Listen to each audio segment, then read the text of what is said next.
شیخ الحدیث حضرت مولانا سید اللہ شاہ صاحب دامت برکاتہم عالیہ کا اہم پیغام۔ بسم اللہ الرحمن الرحیم۔ بعض لوگ اب بھی اس سوچ میں پڑے ہیں کہ امریکہ جیسے طاقتور ملک اور اس کے حواریوں کے مقابلوں میں داڑھیوں اور پگڑیوں والے کیسے جیت گئے۔ تو یہ کوئی خواب یا ڈرامہ نہیں بلکہ ایک حقیقت ہے جس کے پیچھے ہمارے مہربان رب جو کائنات کا خالق و مالک اور جس کے قبضے قدرت میں سب کچھ ہے کی مدد و نصرت اور اس کا فضل، نیک لوگوں کی دعائیں، شہداء کا خون، راتوں کو اٹھ کر مجاہدین اسلام کی کامیابی کے لیے دعائیں مانگنے والوں کی آہیں اور سسکیاں، شہداء کی ماؤں اور بہنوں کی خاموش آنسو، ایمانی قوت سے بھرپور قیادت، ایک امیر کی اطاعت، صورت و سیرت اور قول و فعل سے عاجزی کا مظاہرہ، بلند حوصلہ اور توکل اللہ کی قوتیں ہیں جس میں دین کی نصرت کے لیے کچھ کرنے والے اہل حق کے لیے نمونہ ہے۔ افغانستان میں طالبان کی جیت فقط کسی عام لڑنے والے دو فریقوں، جماعتوں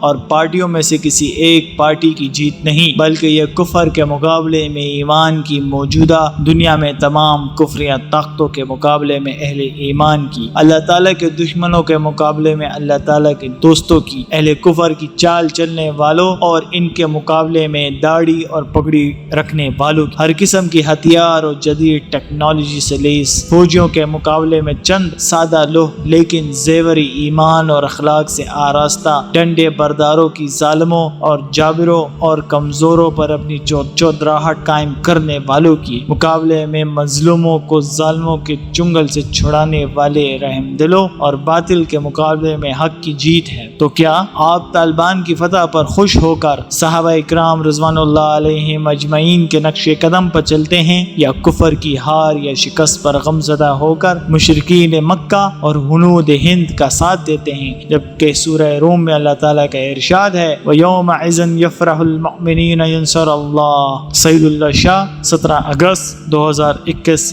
دارالایمان والتقویٰ، پشاور۔